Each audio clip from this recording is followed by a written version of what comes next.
Welcome back. That's Lupe Fiasco with Break the Chain.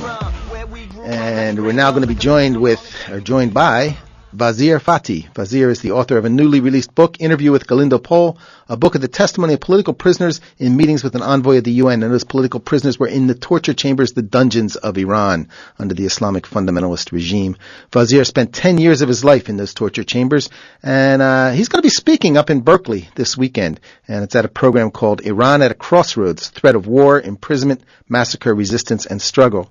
And that's at Wheeler Hall, Maud Fife Room at UC Berkeley this Saturday, September 15th from 5 to 8 p.m. And you can listen to that. It'll be live streamed. You can find out how to do that both in English and Farsi by going to the Revolution Books Berkeley site. All right, and that'll tell you how you can hook up that live stream. Wazir, welcome to the show. Hello. Hello. How are you? Good. Fine. How are you? Welcome to the show, man. Thank you. Okay.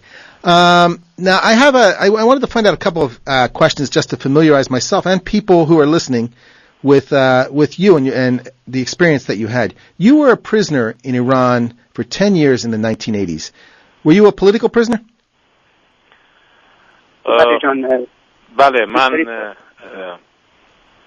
بگو اگه سوالها رو میشنوی به فارسی جواب بده من به انگلیسی میگم و اگر سوالها رو علاقه‌مند هستی که برات ترجمه بکنم اونها رو هم به من ترجمه کن. Hello. وزیر جان سوال میکنه که آیا شما زندانی سیاسی بودی در ایران در اون چند سال 10 سال که در زندان بودی؟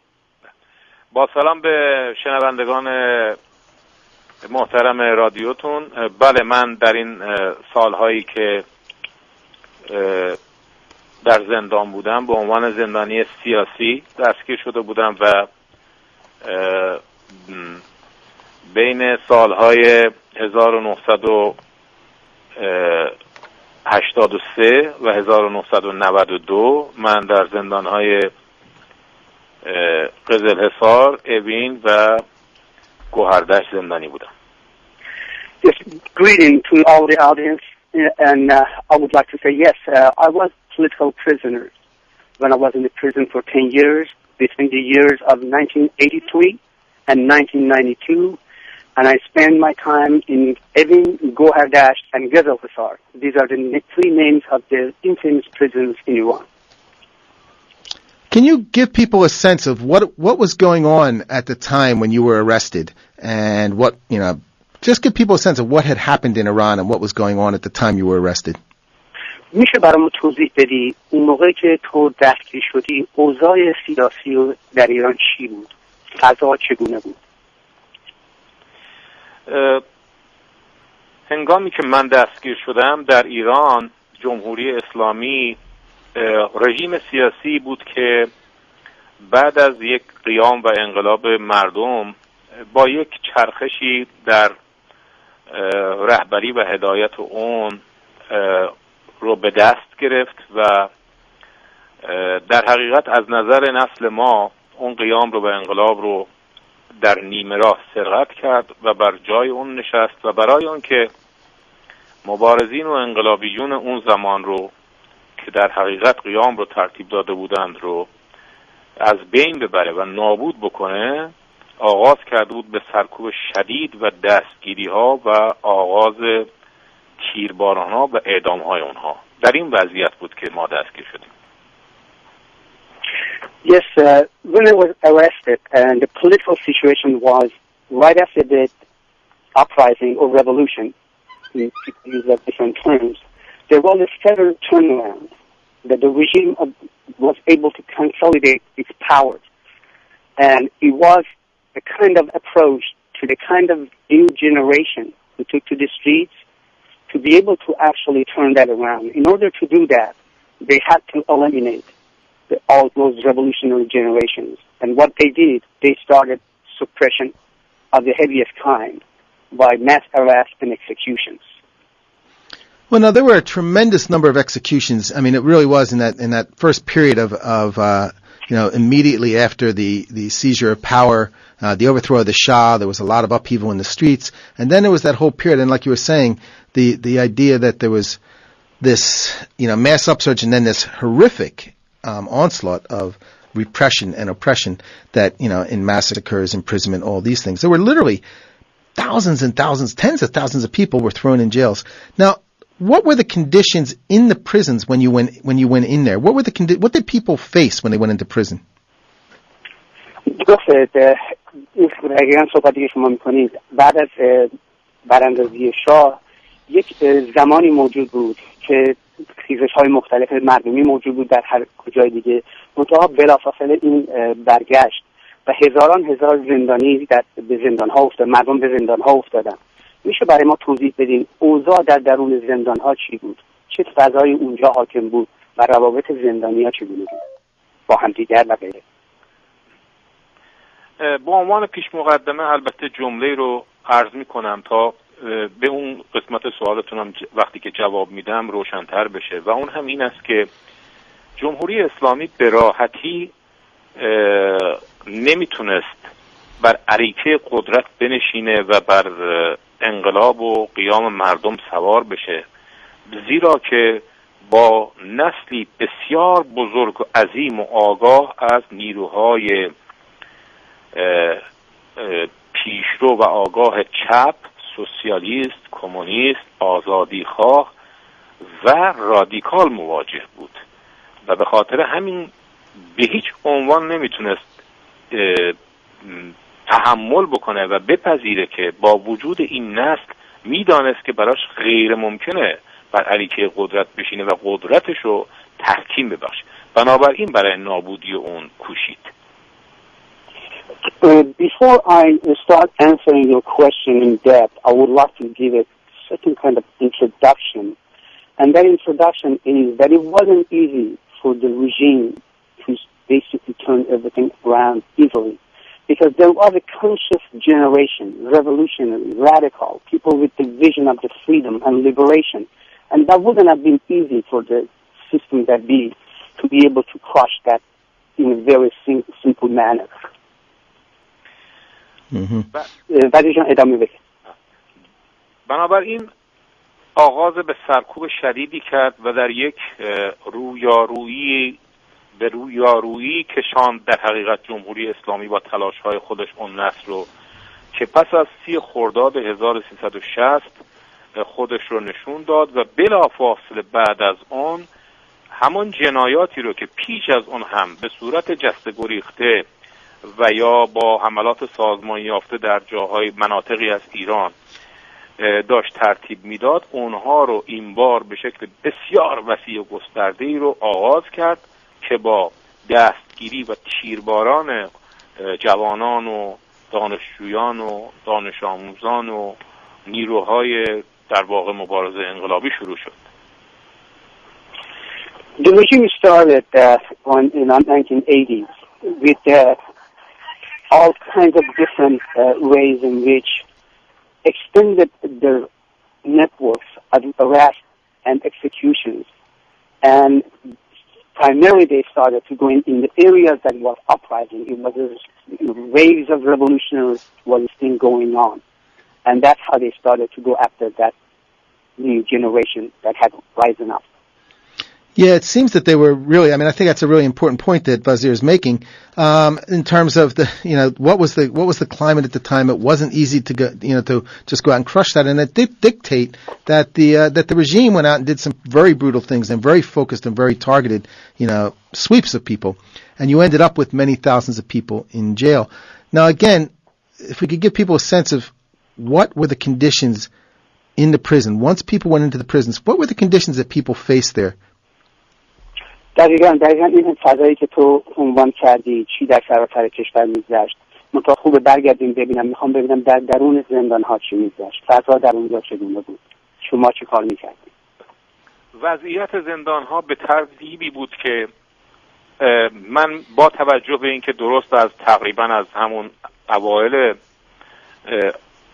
سرکوب ها دستگیر شدم، اگرچه 1 سال از آغاز سرکوب ها میگذشت و من در بیرون اون فضای سرکوب رو خودم شاهد بودم و بر وضعیت خودمون هم احساس می‌کردم، اما فشارهای امنیتی رو، ولی به هر حال 1 سال بعد دستگیر شدم و در زمانی که من دستگیر شدم اوج این دستگیری ها و سرکوب ها بود. روزانه ده ها، صدها و باور کنید گاه به رقم های سرقمی میرسید، هزاری میرسید دستگیری های جوانان و دانشجویان و مبارزان و نیروهای آزادیخواهی که اینها رو می آوردن به شعبه های شکنجه و در تمامی راهروهای تمام شعبه های شکنجه، زندان های اوین و کمیته مشترک و سایر زندان ها در شهرستان ها و اون چی که من دیدم در اوین به خصوص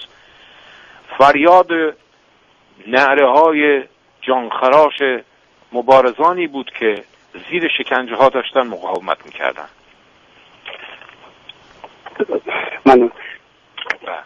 It took about a year after the whole height of the harassment, mass harassment and imprisonment that I was captured and put in jail. But in that year, I was able also to see the atmosphere outside the jails in the society was horrendous. But when I actually went to the jail, it was, at the time that the mass harassment was taking place, not only tens and hundreds. You would see that daily thousands of people were arrested and brought to the prisons here and there. I was myself in Evin at that point, and even all the hallways were full. And not only were full, but also we were able to hear the torture and how these revolutionaries and freedom lovers under the torture were crying and screaming and shouting. سال 1360 یعنی از همون آغاز در واقع دوره عظیم سرکوب ها، شبها همین بدنهای مجروح و شکسته و شکنجه دیده رفقا و یاران ما رو می بردن و در پشت بند 4 زندان اوین تیرباران می کردن. اون موقع حتی روزهای اول زندانیان نمیدونستن این صدای چیست، فکر میکردن که دارن با تریلی تیراهن خالی میکنن، چون صدای رگبار مسلسلی بود که پیاپی از هر سمتی شنیده میشد. ولی بعد که رگبارهای مسلسل خاموش میشد، صدای تکتیرهایی بود که دانه به دانه که بعدا مشخص شد که یعنی بعدن که دارم میگم همونجا در همون زندان توسط برخی از کسانی که زنده موندن مشخص شد که صدای تکتیرهای تیرخلاصی است که اینها بر روی جنازه های نیمه جان و یا در حال جان دادن زندانیان شلیک میکردن تا تمام کش بکنن زندانیان سیاسی رو و در نتیجه بر اساس همون تکتیرها بود که میتونستن تشخیص بدن امشب مثلا 100 نفر، 80 نفر، 120 نفر، 30 نفر، 40 نفر تیرباران شدند. Before you answer that, Ray, before you translate that, let me just let me remind listeners that you're tuned into the Michael Slate Show, and we're talking today with Wazir فتحی. Wazir was he's a former political prisoner in Iran, spent 10 years between 1983 and 1992 in the torture chambers of the Islamic fundamentalist regime in Iran, and he's the author of a newly released book, Interview with Galindo Paul, a book of the testimony of political prisoners in meetings with an envoy of the UN. And Wazir is talking with us about the conditions inside the prison, but also about what the climate was like and the focus of all this on the revolutionary movement in Iran at that time. So go ahead, Ray. You can translate now. Yeah, I was talking about the situation in prisons, and especially at night, we were able to see that bloody, bruised bodies, broken bones, comrades, coming to the prisons. We were, we were in the cell number 4, and we were able to hear things outside the jail, which we thought it was a construction was going on, that the big trucks were unloading things. We didn't understand at that point that those noises were the machine guns. And after those machine guns, which we at a certain point, we thought it was a construction going on, we were hearing single shots. And it was after that we realized that those single shots was the shots to the heads of the revolutionaries who actually, after the execution with machine gun, they were shot to death, making sure that they are dead. Their half-lived bodies been actually, shot. And that was at that point that we were actually sitting and counting at time, 100 gunshots, 80. 120, 40. And that was the situation that we realized that we could count how many prisoners were executed that day. You know, in 1988, well, actually right now, this year marks the 24th anniversary of a time when things took a leap to a whole other, more intense, more repulsive, more just outrageous level. And that was the massacre in 1988, a massive massacre of political prisoners, and something that was actually, according to a number of people, was actually unprecedented in the history of Iran, that kind of wholesale slaughter of revolutionaries, communists, and opponents to the regime, progressive and political opponents to the regime. And Wazir, you were in prison at that time. What can you tell us about that, how that developed, and what was behind it, and what happened then? وزیر، ما میدونیم که سال 1988 تابستان 67 مهمترین جریانی بود که در ایران اتفاق افتاد و اونقدر هولناک بود که به نظر میرسه حتی در تاریخ تمام ایران همچین چیزی بی سابقه بوده. و دوست دارم یه مقدار در اون زمان بگید، تو در اون زمان در زندان بودی، چی گذشت؟ چی فکر میکردی؟ سال 1988 درست زمانی بود که اولا وضعیت زندان و زندانی ها اینطوری بود که اون سالهای اولیه، 2-3 سال اولیه بی نهایت شبیخون وحشیانه جمهوری اسلامی و مقامات زندان و وزارت و شکنجهگران رو پشت سر گذاشته بودند و در مواضع خودشون مستقر شده بودند. در واقع منظورم مواضع و اعتقادات خودشون هست و به عنوان نسلی بزرگ و عظیم از زندانیان سیاسی ایران، نسلی عظیم از نیروهای رادیکال و انقلابی و آزادیخواه، در واقع زندان شده بود، اگر نه بگیم آخرین قلعه، بلکه در حقیقت بزرگترین قلعه مقاومت آنها، و جمهوری اسلامی نمیتونست تحمل بکنه. در نتیجه از 2 سال پیش تدارک قتل عامی رو دید که در 1367 انجام داد و من الان توضیح خواهم داد. خیلی ممنون. In the height of the 1988 in the prison system, it was about a year or 2 or 3 that the regime was able to establish its authority and was consolidating every echelons of the power outside the society, outside the world. Almost I could say with certainty that almost the only trench that was existing in Iran who was fighting and exposing the regime was the trenches in the jails, in prisons. That the generation of the revolutionaries, freedom lovers, in that point, they were actually standing up and actually exposing the regime. And it was at that time that the regime could not tolerate that. And they had planned. It took 2 years for them to plan to come down with this final solution, if you want to call it that way, for the mass executions of the political prisoners. Boy.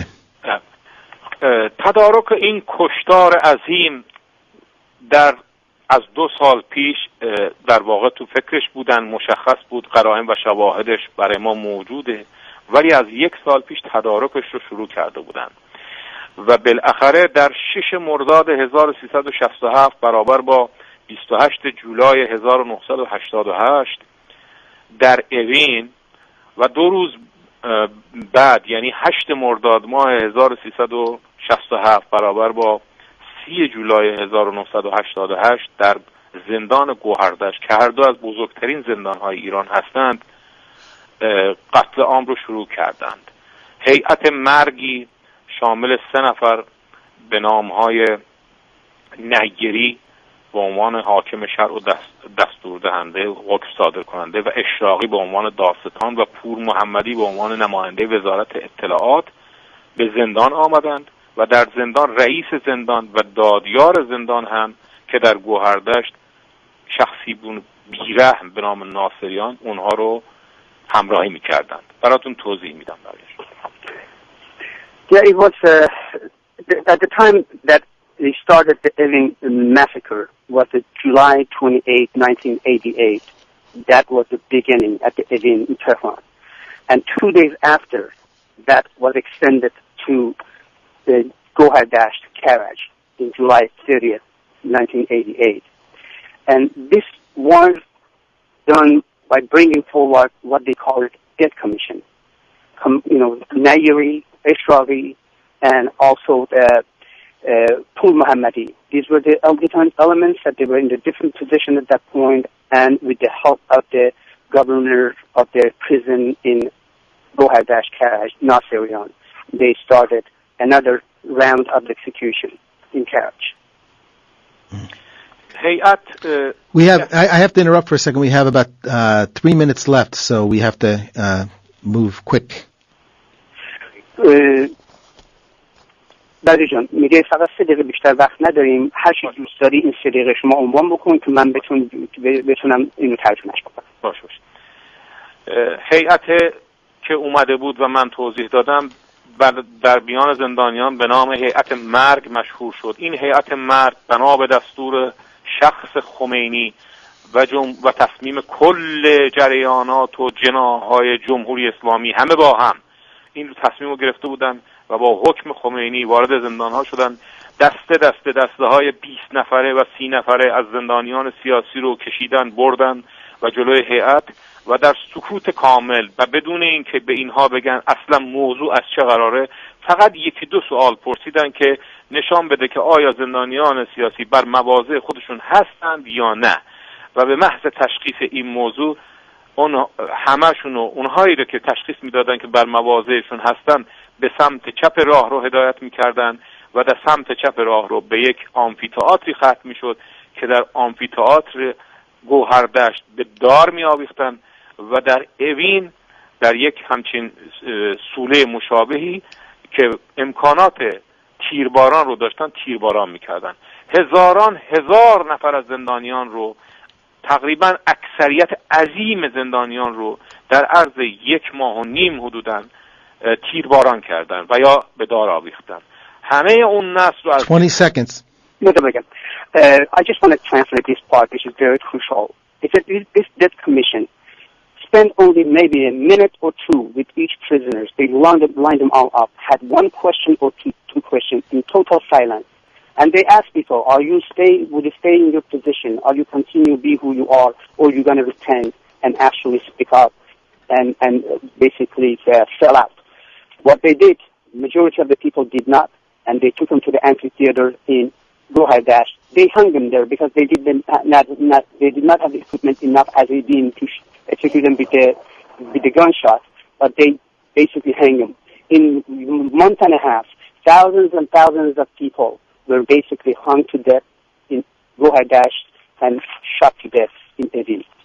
All right, we're going to have to cut it off here, and I want to encourage people that if you want to hear Wazir فتحی speak this Saturday at 5 to 8 p.m., and he's speaking live up in Berkeley, and if you want to hear it live stream, you can go to Revolution Books Berkeley website and find out how you can do that. It'll be in English and Farsi. Wazir, thank you very much for joining us today, and I'm going to have to wrap this up very quickly, but I want to make a point I want to add on to the point that you were making towards the end, that these revolutionaries and communists stood up and stood for what they believed in. They inspired people. The regime was not able to break them, but the world stood by silent. To a large degree, it is still standing by silent, and that's something we can't allow to continue. Nor can we fall into the trap of going for one outmoded system versus the other. We cannot support the U.S. imperialists, nor can we support the Islamic fundamentalist regime, but we need to support bringing forward the people who are bringing forward a whole other way, a whole liberatory and emancipatory revolutionary way in Iran. And that's what those brothers and sisters died for. And it was actually more than 4,500 of them, according to some estimates, that were massacred in 1988.